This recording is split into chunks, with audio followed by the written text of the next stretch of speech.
We need to differentiate what is a noise and what is a news. The market is dumping because of the the geopolitical crisis again, in Iran. Okay, let me just be very honest to all of you. Pag-usapan natin. Alam nyo kami, itong pinagsasabi nilang, I don't believe this one. I don't believe on this news. For me, this news is a manipulation.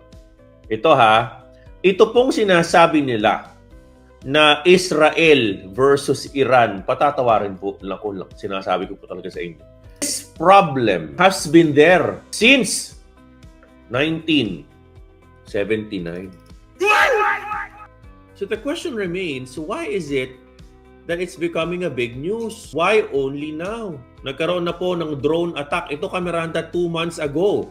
Iran has a drone attack on Israel. So my question is, why is it being a big news? You see my point? We need to differentiate what is a noise and what is a news. I'll be very honest. It's easy for institutions to pay. I'm not saying that this is a paid news, but you gotta admit this. There's a lot of news in FUD in the past. But where is Bitcoin? Where is Nasdaq? Where is S&P 500?